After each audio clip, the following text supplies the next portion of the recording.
Picture this. It's 2008. Lehman Brothers collapses. Global markets are in free fall. Trillions of dollars evaporate overnight. Families lose their homes. Governments scramble to prevent total economic meltdown. Economists and politicians stand before cameras, desperately trying to explain how nobody saw this coming. Except, someone did see it coming. Not in 2007. Not in 1999. Not even in 1929. A Muslim scholar in the year 1100 wrote down the exact blueprint of how civilizations destroy themselves financially. He described the psychological traps. He warned about the hoarding. He predicted the speculation bubbles. He explained why trust collapses and currencies fail. And here's the truly unsettling part. He wasn't guessing. He was watching it happen in real time in one of history's most advanced economies. His name was Al-Ghazali. And if you've never heard of him, that's not an accident. Western economic history has a convenient habit of forgetting the voices that came before Adam Smith. But this medieval philosopher understood something our modern financial system still refuses to admit, that every economic collapse begins not with numbers, but with human nature, and that warning, written nearly 1,000 years ago, describes our world with terrifying accuracy. To understand Al-Ghazali, one of the most influential minds of the Islamic Golden Age, you need to step into a world that would feel both strangely familiar and utterly alien. The year is approximately 1100 CE. Europe, at this moment in history, is fractured and impoverished, still crawling through what later historians would call the Dark Ages. Its cities are small. Its intellectual life is limited. Its economies are largely agrarian and localized. Meanwhile, across the Mediterranean and stretching eastward, the Islamic world represents something entirely different. It spans from Al-Andalus in the Iberian Peninsula all the way to Persia and beyond, a vast interconnected civilization that pulses with commerce, innovation, and intellectual ferment. Baghdad, Damascus, Cairo, Cordoba, these are not just cities. They are global hubs of finance, scholarship, and power. The markets in these cities are staggering in their sophistication. Caravans arrive daily carrying silk from China, spices from India, textiles from North Africa, silver from Central Asia. Money changers operate sophisticated banking operations. Credit systems facilitate trade across thousands of miles. Merchants use bills of exchange that function remarkably like modern checks. The level of economic complexity rivals anything that would emerge in Europe for another 5 centuries. This is also a world of intense intellectual activity. Scholars translate Greek philosophy, debate Islamic jurisprudence, advance mathematics and astronomy, develop medical treatments, and push the boundaries of human knowledge in every direction. Libraries house hundreds of thousands of manuscripts. Universities attract students from across 3 continents. The empire is wealthy, the economy is dynamic, and society is transforming at a pace that feels dizzying, but wealth always brings complications. As trade expands and fortunes grow, inequality widens. Urban centers attract waves of migrants seeking opportunity, creating crowded, chaotic neighborhoods where poverty and prosperity exist side by side. Political power becomes increasingly contested as local dynasties challenge central authority, and everywhere people are grappling with a question that never seems to have a clear answer. What happens when a society gets rich faster, and then it can make sense of that wealth? Into this world steps Abu Hamid al-Ghazali. Born in 1058 in Tus, Persia, al-Ghazali's early life followed a familiar pattern for brilliant young scholars. He studied Islamic law, theology, and philosophy. He mastered multiple disciplines.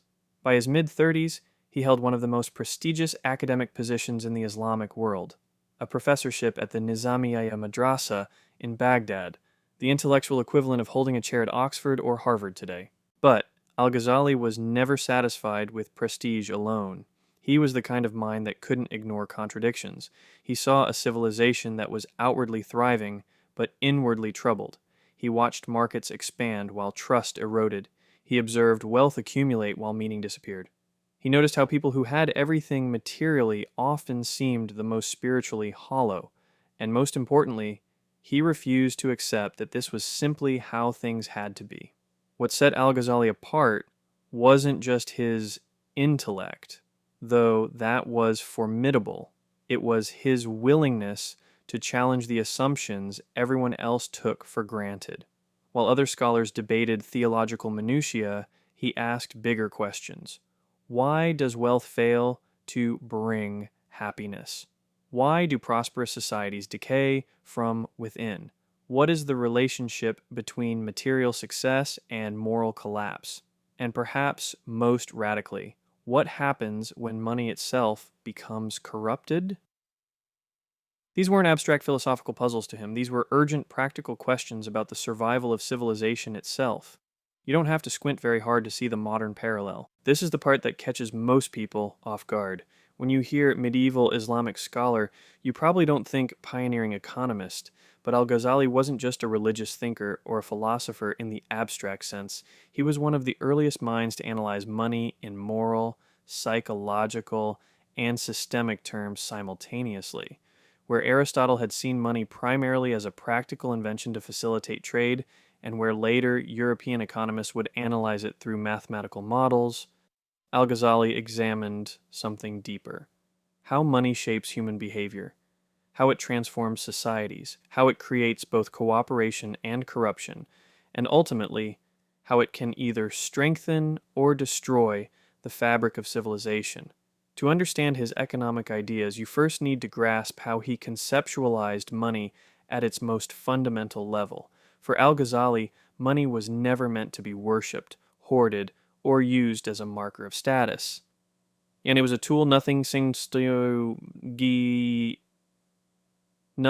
more, but also nothing less. He compared money to a mirror.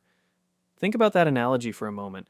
A mirror has no inherent value. You can't eat a mirror. You can't wear it or live in it. Its entire worth comes from what it reflects, from its function rather than its substance. Money operates the same way. The power of a gold coin or a silver dirham doesn't come from the metal itself. It comes from what that coin allows people to do, to trade goods, to store value temporarily, to facilitate cooperation between strangers, to build complex economies where specialization becomes possible. Money is valuable because it reflects value. It doesn't contain it. This might sound like an obvious point, but it was revolutionary in Al-Ghazali's time. And frankly, it's still misunderstood today. Modern economists like to claim this insight as their own, crediting figures like Adam Smith or David Ricardo. But Al-Ghazali was writing this in the 11th century when much of Europe still understood wealth primarily as land, livestock, or whatever you could pillage from your neighbors. And from this foundational insight, Al-Ghazali developed a series of ideas that still resonate with startling clarity today. His first major economic principle was this: hoarded money is dead money. To Al-Ghazali, wealth that was locked away in treasure chests, hidden in private vaults, buried in courtyards, or otherwise removed from circulation wasn't just useless, it was actively destructive to society.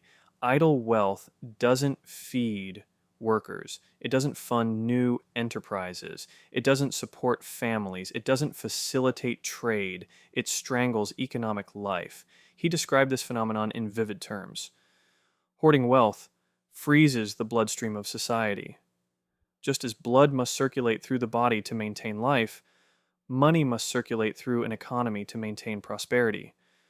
When circulation stops, the organism begins to die.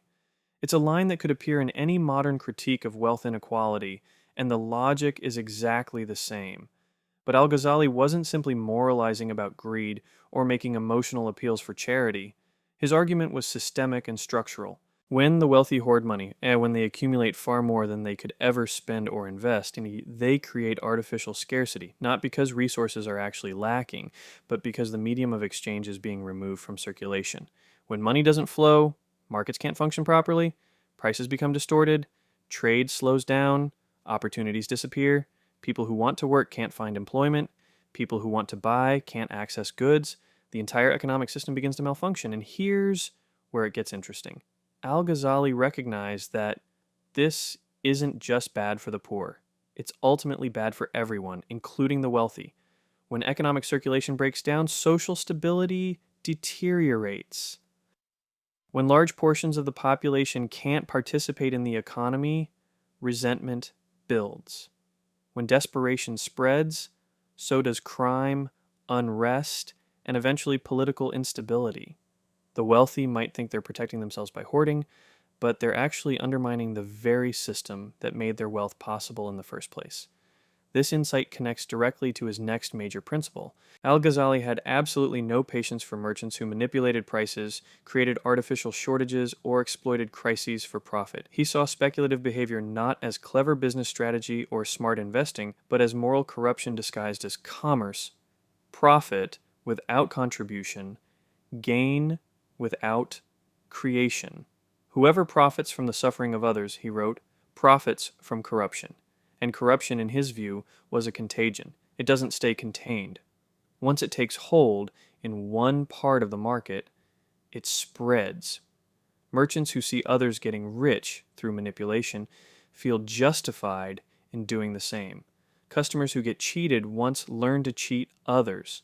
Workers who are exploited become exploitative when given the chance. The entire moral framework that makes markets possible begins to disintegrate. If this sounds like a commentary on modern financial bubbles, predatory lending, crisis profiteering, or the kind of speculation that led to the 2008 housing collapse, that's because it is. Just written 900 years earlier by a man who never heard of mortgage-backed securities but understood perfectly the human psychology that creates them. But here's a critical point that often gets missed. Al-Ghazali wasn't anti-profit. He wasn't anti-business. He wasn't calling for monasteries, communes, or vows of poverty. He believed strongly in trade. He believed markets were natural, necessary, and beneficial. He believed wealth could be meaningful and even noble when earned through honest effort and used responsibly. His real target was dishonest trade, cheating, lying, using false weights, concealing defects in products, manipulating information to gain an unfair advantage, or engaging in any transaction where one party profits by deceiving the other. He believed that markets function only when the participants trust one another. Trust is the invisible infrastructure that makes every transaction possible.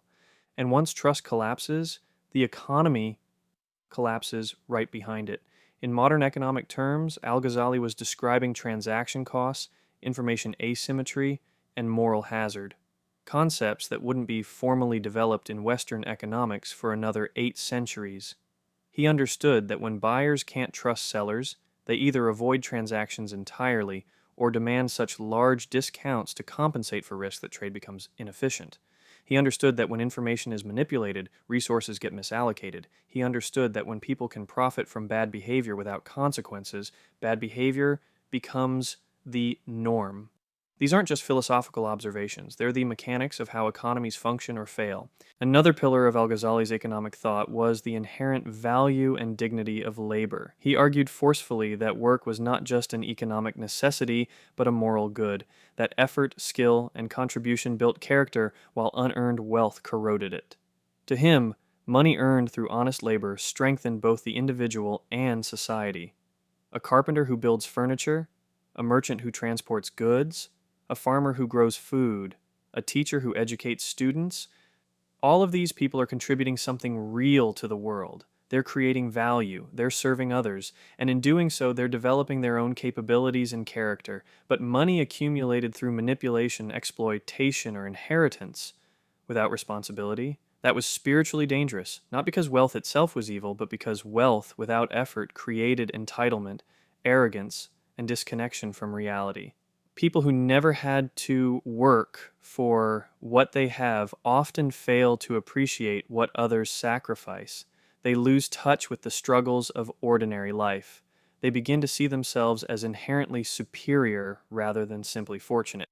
Now, this might sound like moralizing, but Al-Ghazali's logic was intensely practical. Societies grow strong when people contribute.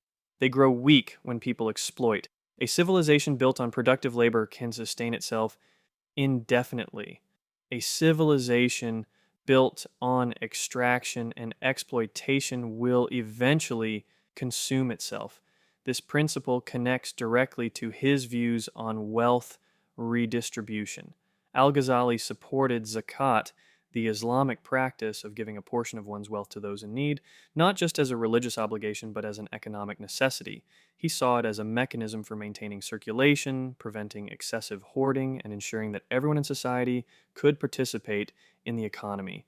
It was social stability through economic engineering, but he also believed in limits. Redistribution needed to encourage work, not replace it. Charity should help people become self sufficient, not create permanent dependency. The goal was a society where everyone had the opportunity to contribute and the ability to benefit from their contributions. Balance. Always balance. But Al-Ghazali didn't just focus on individual behavior. He also delivered one of the earliest and most powerful critiques of state intervention in currency, specifically the practice of currency debasement. Medieval rulers, much like many modern ones, often diluted gold or silver coins to stretch their budgets.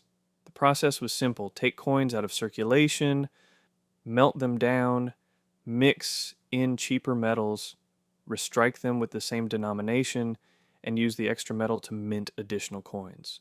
On paper, you've just increased your treasury without raising taxes. In reality, you've just stolen from everyone holding your currency. Al-Ghazali condemned this practice in the strongest possible terms. To him, debasing currency wasn't clever fiscal policy. It was theft. It was fraud. It was a betrayal of the fundamental trust that makes money functional. Why? Because when rulers manipulate currency, they're essentially lying to their people. A coin stamped with a certain weight and purity is a promise. When that promise is broken, every transaction becomes suspect. Merchants raise prices to compensate for the uncertainty. Savers watch their accumulated wealth lose value. Foreign traders begin demanding payment in more stable currencies. Trust in the entire monetary system begins to erode. And once that trust disappears, the consequences cascade through the entire economy. Trade slows down, investment declines, people hoard physical goods instead of saving money. The economy becomes less efficient, less dynamic, less prosperous. Everyone suffers, but especially the poor who lack the resources to protect themselves from inflation.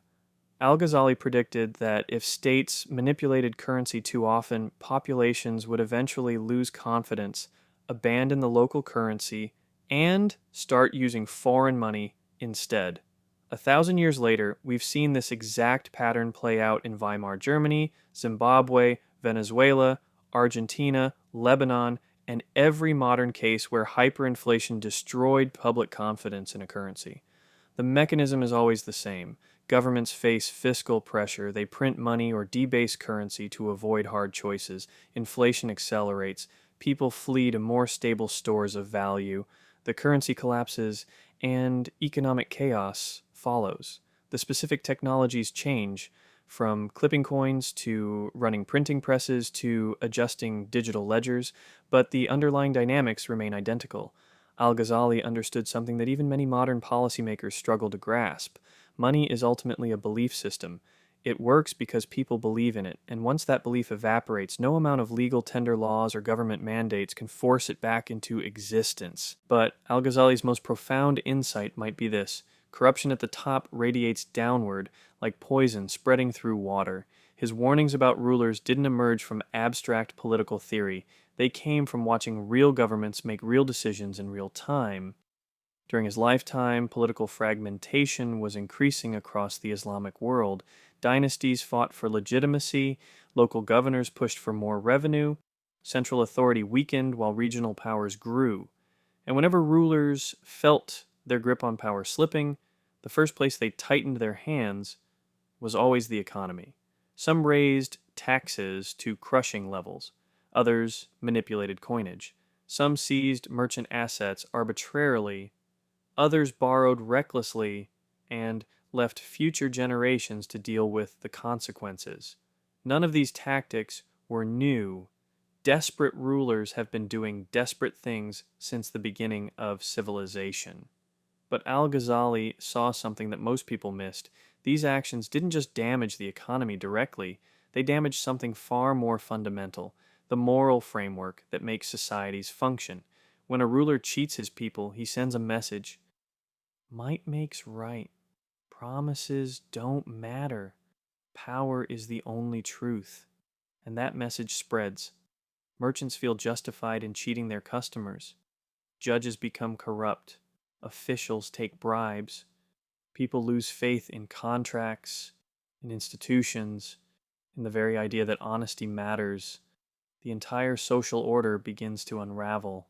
Al-Ghazali's conclusion was stark but simple. A society can survive poverty, but it cannot survive corruption. Economic collapse, in his view, is rarely about running out of money or resources. It's about the breakdown of trust, the invisible glue that holds every transaction, every contract, every currency, and every institution together. When that trust erodes, even the wealthiest nation becomes fragile. When that trust disappears entirely, collapse follows inevitably. This belief guided one of his most powerful insights. You cannot fix an economy without fixing the incentives that shape human behavior. Laws matter. Markets matter. Institutions matter. But behind all of them are people making choices driven by emotion, ambition, fear, desire, and the examples set by those in power. Unless a society's systems align those incentives toward productive, honest, cooperative behavior, the economy will drift toward corruption, instability, and eventually self-destruction.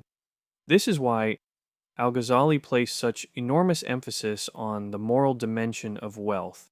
To him, wealth without responsibility wasn't just spiritually dangerous, it was a threat to the survival of civilization itself. And that brings us directly into our current moment, a world where Al-Ghazali's insights feel less like medieval philosophy and more like a diagnostic report of the present age. We live in a global economy where money moves at the speed of light, but meaning struggles to keep pace. Wealth inequality has reached levels not seen since the Gilded Age, with a tiny percentage of humanity controlling a staggering proportion of global wealth. Markets increasingly reward speculation over contribution. You can make more money betting on price movements than building actual products or services. Trust in institutions declines year after year across virtually every developed nation. Inflation quietly erodes purchasing power while wages stagnate. Financial bubbles grow, burst, and grow again with predictable regularity.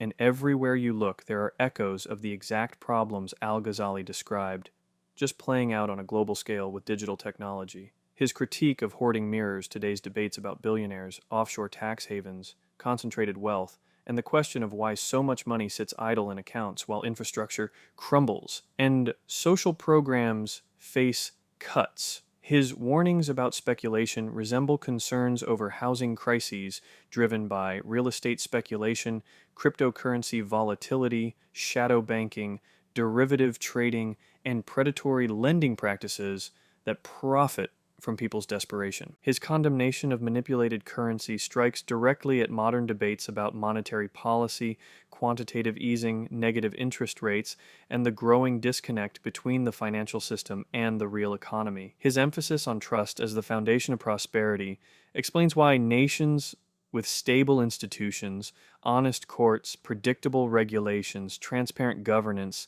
low corruption, enjoy stronger currencies, more resilient economies, and higher standards of living than nations, with equivalent natural resources, but weaker institutional frameworks.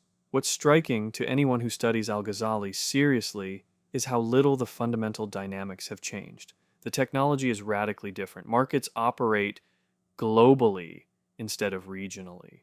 Transactions happen in milliseconds instead of days. We have central banks, fiat currencies, digital payment systems, and financial instruments of mind-boggling complexity. But the underlying human behaviors? Identical. People still hoard out of fear. They still speculate out of greed. They still cheat when they think they can get away with it. They still manipulate money because money is relatively easy to manipulate. And they still rationalize unethical profits because everyone else is doing it. And societies still drift toward crisis when exploitation becomes normalized. Al-Ghazali would likely look at our current system, at runaway government debt, speculative frenzies in everything from stocks to NFTs, widening inequality that threatens social cohesion, political gridlock that prevents meaningful reform, and institutional distrust that corrodes every form of authority where sends so in Gabriel and say exactly what he wrote 1,000 years ago. Where justice is lost, prosperity cannot remain. It's an uncomfortable truth. Economies don't collapse because the mathematical models break down or because the numbers stop adding up. They collapse because the people inside the system stop trusting each other. They collapse because incentives reward the wrong behaviors. They collapse because institutions fail to uphold the fairness and honesty that make markets possible in the first place. Human emotion, human fear, human greed, human shortcuts, human rationalizations, these, not abstract economic formulas or technical indicators, are what push civilizations toward crisis. Al-Ghazali wasn't preaching religion when he wrote about economics. He was describing reality. He was analyzing patterns. He was identifying the mechanisms through which prosperous societies destroy themselves.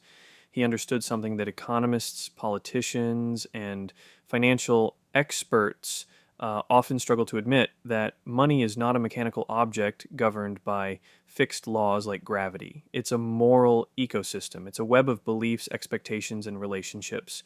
And when the moral framework disintegrates, when honesty stops mattering, when trust disappears, when exploitation becomes standard practice, the financial system follows right behind it.